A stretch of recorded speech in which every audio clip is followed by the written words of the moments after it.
নমস্কার বন্ধুরা, আজকে চাম্পাহাটি যাচ্ছি। আমি বলেছিলাম আমার বাবার বছরই কালকে, তিথি অনুযায়ী কালকে হয়েছে, কিন্তু বাবা চলে গেছিলেন 19শে সেপ্টেম্বর।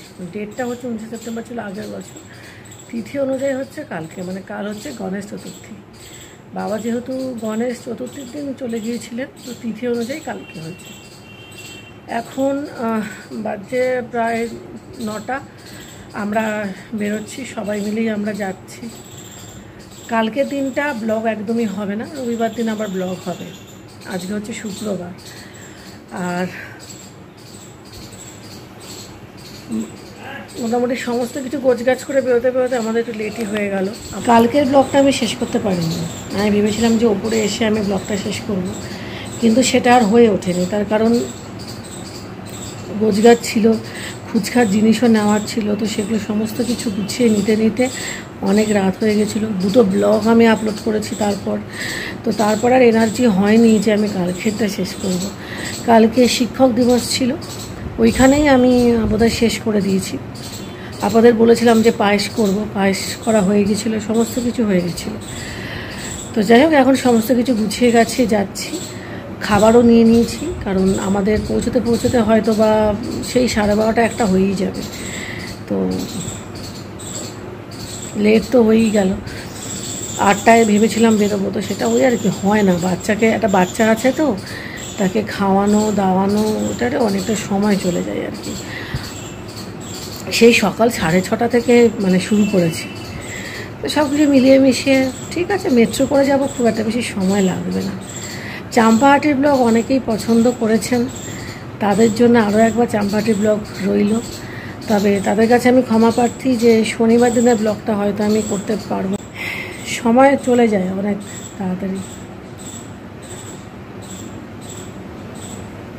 তাড়াতাড়ি সময় চলে যায়।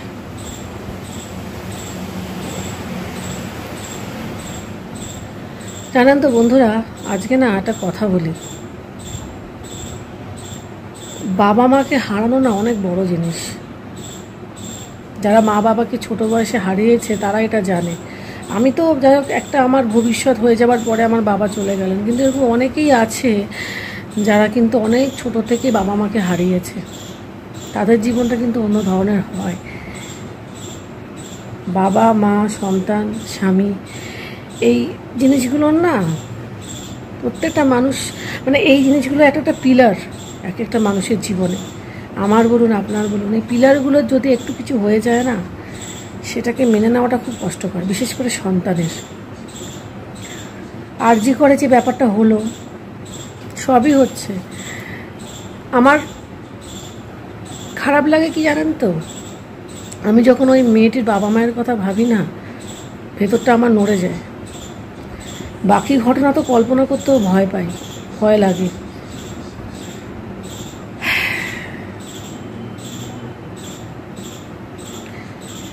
কি আর বলবো, অন্য সময় চাম্পাহাটি গেলে খুব আনন্দ হয়, এইবারে কোথাও গিয়ে আনন্দটা একদমই নেই, একদম নেই।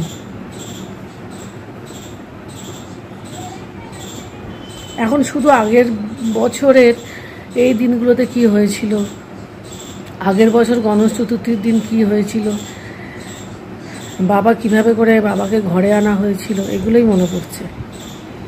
যে মানুষটা হেঁটে চলে গেল, সে আর হেঁটে ফেরেনি, ওটাই আর কি। আমার দিদার বয়স 80-র ওপরে, তার কাছে ধাক্কাটা অনেক বড়। বাকি আমার পরিবারের তো রয়েছে, আমার মামিরা মামারা, আমার ভাই বোনেরা, আমার পিস্তত দাদা দিদি, সবার কাছে মানে বাবা চলে যাওয়াটা খুব আকস্মিক, সবাই শেষ অবধি ছিল। আমার ফ্যামিলির লোকেরা খুব ভালো বন্ধুরা, খুব ভালো। আমি কপাল করে এরকম ফ্যামিলি পেয়েছি। আজকাল তখন অন্যদেরকে দেখি না, আমার পরিবারের মতন আমি দেখতে পাই না। টাচউড, ভালো জিনিসের নজর লাগে না। আমার পরিবারের সকলের মধ্যে অনেক পজিটিভিটি আছে, সবার মধ্যে নজর কখনো আমাদের লাগতে পারে না। নজর লাগলেও ওপরে একজন তো বসে আছেন, উনি ঠিক দেখবেনই, ওনাকে দেখতেই হবে। যাই হোক, এবারে বেরোবো বন্ধুরা। মেয়ে ছেলে মেয়ে সবার রেডি হয়ে গেছে, দরজা জানলা সবই আটকানো হয়ে গেছে। এখন শুধু ওয়াইফাইটা অফ করে দেবো, আমরা তো থাকবো না, শুধু ওয়াইফাইটা অফ থাকবে। যাই হোক, ঠিক আছে, এবারে দেখি কমফোর্টেবল প্লেস বুঝে তখন আবার ক্যামেরাটা অন করবো। চাম্পাহাটির মুহূর্তে আমি ছাড়বো না, তবে ব্লগগুলো ছাড়তে পারবো না, কারণ ওখানে তো ওয়াইফাই নেই। আমার মায়ের মোবাইলে দেখি যদি ওয়াইফাই কানেক্ট করতে পারি তাহলে আমি ছাড়ব। ঠিক আছে, ব্লগের শুরুতেই একটু ভারী ভারী কথা বলে ফেললাম বন্ধুরা। আসলে মনটা ভারাক্রান্ত হয়ে আছে বেশ কয়েকদিন ধরে, বা বেশ কয়েক মাস ধরে বললেও আমি ভুল হবে না। তো যাই হোক, এইবারে আমরা যাচ্ছি মেট্রো স্টেশনের দিকে। তবে একটা খুশির খবরও আছে, সেটা হচ্ছে আমাকে এসকেলেটারে উঠতে হয়নি। ওই চলমান সিঁড়ি আমার জন্য নয়, আমি সাংঘাতিক ভয় পাই। তো লিফট আছে, এবং সত্যি কথা বলতে প্রচণ্ড ভালো ব্যবস্থা। এই হাওড়া টু মানে এসপ্ল্যানেটের যে গঙ্গাতলা দিয়ে যে মেট্রোটি গেছে, সত্যি খুব ভালো ব্যবস্থা করা হয়েছে। আমাকে আর এসকেলেটারে উঠতে হলো না, বাঁচলাম আমি। চলমান সিঁড়ি আমার জন্য নয়।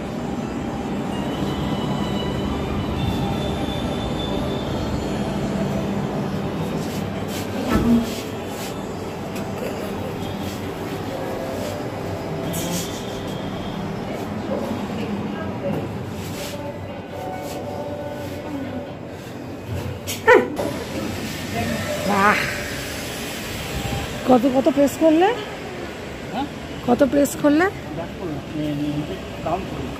গ্রাউন্ড ফ্লোর কি চেকেছিল? আরে ইনফরমেশন, কত প্রেস করলে? কত লিফটে উঠে? Ground floor. ওই যে ওখানটা দিয়ে নামা হতো।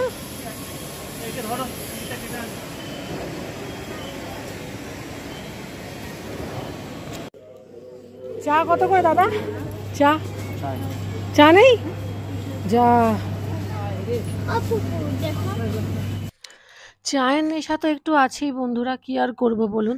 তাই যেখানেই যাই সেখানে আমার এবং আমার শাশুড়ির চায়ের জন্য একটা তেষ্টা তো পাই। কিন্তু ভদ্রলোক বললেন যে কিছু একটা কারণবশত চা এবং কফি দুটোরই পরিষেবা বন্ধ আছে। তো যাই হোক, কী আর করা যাবে, একটু খারাপ লাগলো।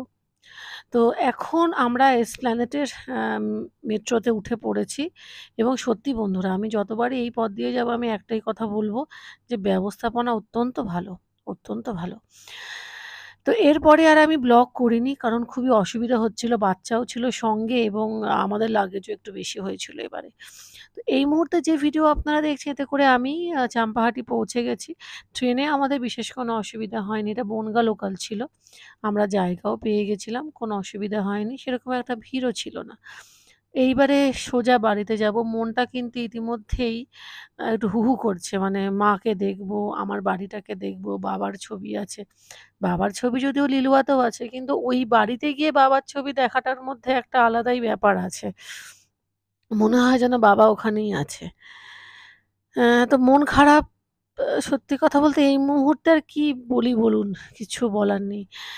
তো যাই হোক, এখন এগিয়ে চলেছি। এই জায়গাটা একটুখানি স্পিডই করে দিয়েছি, এবং আমাদের চেনাজনা একজন আমাদেরই পাড়াতে থাকেন, অত্যন্ত ভালো। ওনাকেই বললাম যে, "দাদা তোমার টোটো করেই যাবো।" মাকেও বলে দিয়েছিলাম, মাও ফোন করে বলে দিয়েছিল। দাদা ওয়েট করছিলেন আমাদের জন্য। তো যাই হোক, এখন এগিয়ে চলেছি বাড়ির পথে। এতটাই বাড়ি যাওয়ার প্রতি আমার মানে আগ্রহ বা আকুলতা বলতে পারেন, ভিডিও সবটাই করেছি আমি। এতটুকু কোনো জায়গা ছাড়িনি। আজকে যখন বাড়ির সামনেটায় ঢুকছি, হ্যাঁ, পরিবর্তন হয়েছে। পরিবর্তন ভালো বন্ধুরা, তবে সেটা যদি পজিটিভ হয়। তবে একদিকে ভালো, আমিও চাইছি আমার বাড়ির চারিদিকের প্রতিবেশী আসুক। কারণ আমার মা তো, আপনারা তো জানেনই সবাই। কিন্তু মা একা থাকে এটা আমি এখন আর বলব না। কারণ প্রতিবেশীরা আসছে, এবং আমার মায়ের কোনো অসুবিধে হচ্ছে না। তবে এই যে ঢুকছি না, কি বলি বলুন তো এই জায়গাটাতে আপনাদেরকে? অনেক কিছু মনে পড়ে। ওই আর কি, বাড়িতে যখন ঢুকতাম, তখন বাবাকে যদি দেখতে না পেতাম, মা বলত, "বাবা বাজারে গেছে। এইমাত্র বেরোলো, এই চলে আসবে।" এখন আর কি বলি? এখন আর কিছু বলার নেই। এখন তো জানি বাবা এমন জায়গায় চলে গেছে, যেখান দিয়ে ফিরে আসাটা খুবই অসম্ভব একটি ব্যাপার, হাজার ডাকলেও আসবে না। এই মুহূর্তে বাড়িতে এসে সবটুকুই বাড়িটা ভিডিও করে নিচ্ছে, কারণ আপনারা হয়তো এই ভিডিওটা একবার দেখবেন, আমি বহুবার দেখব। ইতিমধ্যে আমার ছেলে কান্নাকাটি শুরু করে দিয়েছে। আসলে ওর কাছে জায়গাটা নতুনই, মানে এখনো তো সেইভাবে করে যাতায়াত করে, করে ও তো used to হয়নি। আস্তে, আস্তে ঠিক হয়ে যাবে। সাংঘাতিক কান্নাকাটি করেছে বন্ধুরা, কি বলবো, কান মাথা একদম ঝাঁঝা করছিল। হ্যাঁ দিদার বাড়ি তো। হ্যাঁ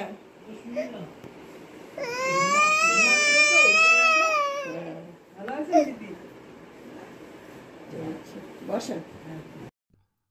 সেই যে আমার জামাটাকে ধরে দাঁড়িয়েছে, দাঁড়িয়েই ছিল। চারিদিকটা দেখছে, ভাবছে এটা আমি কোথায় এলাম? কোন জায়গায় এলাম? এটা তো আমার বাড়ি নয়। আর আমার বোন যখন অফিস থেকে এলো ওকে দেখেও কাঁদছিল। কি মুশকিলে পড়েছি বলুন তো।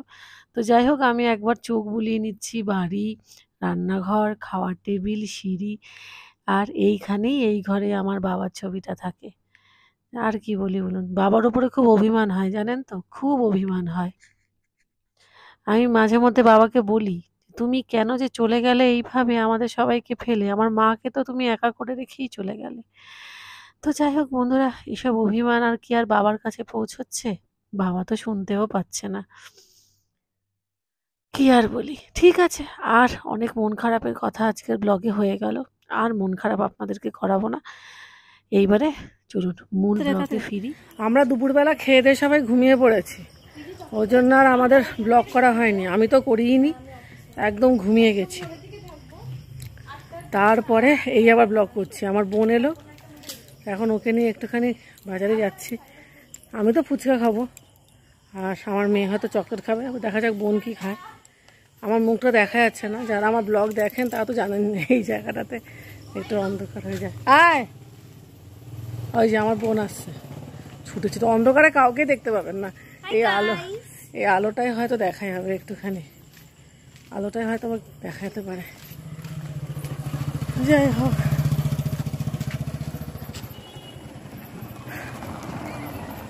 অনেক দিন পরে আবার হাঁটতে বেরোলাম। ওইখানে তো জলের জন্য হাঁটতেই পাচ্ছি না, সেই হয়তো শীতকালে হাঁটবো। যাই হোক, ঠিক আছে।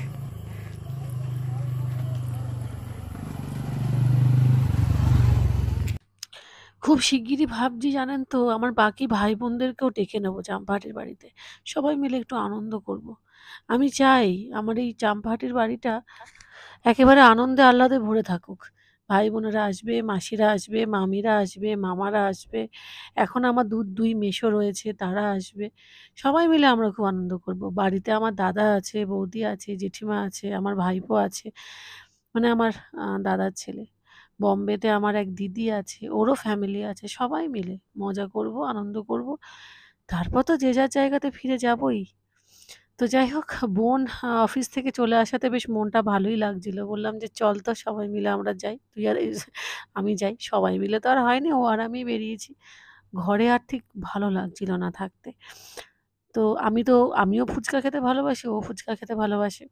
তো দুজনে মিলে একটুখানি ফুচকা খেলাম, কোল্ড ড্রিঙ্কস কিনলাম সবার জন্য, আইসক্রিম কিনলাম, কিনে বাড়ি চলে এলাম। এটাই তো। তবে চাম্পাহাটির কোনো কিছু আমি ছাড়ি না। এই যে স্টেশন দেখছেন, এটা আমাদের চাম্পাহাটি স্টেশন। এটা ১ নাম্বার প্ল্যাটফর্ম। এখান দিয়ে ট্রেন শুধুমাত্রই কিন্তু শিয়ালদাতে যায়। আর ২ নাম্বার প্ল্যাটফর্মে শুধুই কিন্তু ক্যানিংয়ে যায়। একটাই লাইন এবং ক্যানিং লোকাল একটাই ট্রেন, আপ এবং ডাউন। আমাদের সাউথের লাইনে আপ হচ্ছে শিয়ালদা এবং ডাউন হচ্ছে ক্যানিং। তো যাই হোক, এখন একটুখানি ফুচকাও খাচ্ছি। আর এই যে ভদ্রলোককে দেখছেন না বন্ধুরা, এর কাছে কিন্তু আমি ছোট্টবেলা থেকে ফুচকা খাচ্ছি। এখন তো এর ছেলে ফুচকা বিক্রি করে। এ আমাদের বহু পরিচিত, মানে বহু পুরনো মানুষ এবং বহু পরিচিত। আমি একটু গোপালের জন্য জামা কিনলাম। আমার মায়ের কাছে একটা ছোট্ট গোপাল আছে। তো সেই গোপালটার জন্য একটু জামা কিনলাম। মাকে বললাম, "পারলে গোপালটাকে একটু মা পুজো করো।" বহু বছর ধরে তো শোকেসের মধ্যেই আছে। আমার যেন মনে হয় ওই গোপালের একটু পুজোর দরকার। জানি না কেন আমার এটা মনে হয়। তো মনে হয়েছে, আপনাদেরকেও বললাম। যদি ভুল কিছু বলে থাকি বন্ধুরা, প্লিজ আমাকে কমেন্টের মাধ্যমে জানাবেন। তো যাই হোক, চাম্পাহাটিতে ফুলের দোকান কিন্তু আপনি ভালো মতন পেয়ে যাবেন বন্ধুরা। সত্যি প্রত্যেকটা ফুল কিন্তু ফ্রেশ। এখানে মাছ বাজারও কিন্তু অত্যন্ত ভালো। সবজি বাজারও কিন্তু ৩ বেলা বসে। তাই জন্য কোনো অসুবিধা নেই এবং দামের দিক থেকে আমি বলব অনেকটাই কিন্তু সুবিধাজনক। তো যাই হোক, এই তো গেল আমাদের চাম্পাহাটি বাজারের ব্যাপার। অবশ্যই বন্ধুরা, যদি ঈশ্বর সহায় হন না, আমি আবারও আপনাদেরকে এই চাম্পাহাটির বাজারটা আরও কয়েকবারও আমার ব্লগে কিন্তু ধরা পড়বে। যতবার যাব নিশ্চয়ই আমি ব্লগে তুলব। তো যাই হোক, এখন একটুখানি আইসক্রিম কিনলাম, তারপর একটুখানি কোল্ড ড্রিঙ্কসও কিনে নিলাম। তো ব্যাস এইবারে বাড়ি ফিরবো, অনেকক্ষণই বাইরে আছি। আসলে ঘোরা তো সেভাবে করে হয় না। আর একবার চাম্পাহাটিতে এলে বাজারে তো এখন আমাকে আসতেই হয়। আগে তো এগুলো বাবাই করতো। বাজারে আসতেও দিত না, বাজার করতেও দিত না। এখন আস্তে, আস্তে সব শিখে যাচ্ছি, জানেন তো? ওই যে আমি বলেছিলাম না আপনাদেরকে, পরিস্থিতি আর সময়, এই দুটো বড় সাংঘাতিক জিনিস বন্ধুরা। জীবনের পাঠ পড়িয়ে দেয়। যাই হোক, আমার জীবনেও এইভাবে করে জীবনের পাঠ আমি অনেকখানি কিন্তু শিখে গেছি। তো ঠিক আছে, এবারে বাড়ি ফিরে কথা হচ্ছে। আর ব্লগটাও কিন্তু আজকে বাড়িতে ফিরেই ভিডিও দেখতে দেখতেই কিন্তু শেষ হয়ে যাবে। অফিসিয়ালি আমি শেষ করিনি, আপনারা দেখলেই বুঝতে পারবেন। এই বাজার থেকে এলাম, আমি আর আমার বোন গেছিলাম, আমরা একটু আইসক্রিম কিনলাম, একটু কোল্ড ড্রিঙ্কস কিনলাম। বাবা থাকাকালীন বাবা নিজেই কোল্ড ড্রিঙ্কস এনে রাখতো। ওই মানে বিশেষ করে বাবা ভালোবাসতো মাজা, তখন প্রায় বাবা বাজারে গেলে মাজা নিয়ে আসতো। আর মা খুব রাগারাগি করতো, কেন এত মাজা আনা হচ্ছে, মানে বাবা প্রায় শেষ হয়ে গেলেই নিয়ে আসতো। বাবার ছবির সামনেই বলছি।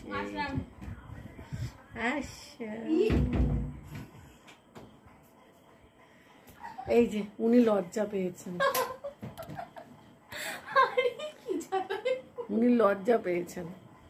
আর বিভৎস গরম, ভালো লাগছে না একদম, এত গরম। আমার আবার ঢালবে, বৃষ্টি হবে, ওটাই বলছি, ঢালবে। তুই কি ভাবছিস কে জানে। আমাদের এই আলনাটা না আপনারা ইগনোর করবেন, বুঝতে পেরেছেন? হ্যাঁ, বর্তমানে ওখানে অর্ধেক আমার জিনিস আছে, অর্ধেক পিসির জিনিস আছে। যাই হোক, এখন আমি গা ধোবার। এই যে এটা আমি ছেড়ে গেছি না, এটা আর পরা যাবে না। এটা বাবা গো, ইস, এটা পরা যাবে না। আয় তাদের ফ্রেশ হয়ে আয়। ও এত লজ্জা পাচ্ছে কেন আমি না জানি। যাই হোক, ঠিক আছে, আমি এখন গাটা ধুয়ে নিই। কালকে ঠাকুরমশাই আসবে 8:30টার সময়, সকাল সকাল উঠতে হবে। উঠে রান্নাবান্না আছে, সবটুকু করে তারপর দেখা যাক। কালকে হয়তো বা ব্লগ নাও হতে পারে, ইচ্ছে নেই খুব একটা করার। কালকে দিনটা বাদই রাখবো, তারপরে আবার রোববার থেকে আবার হবে।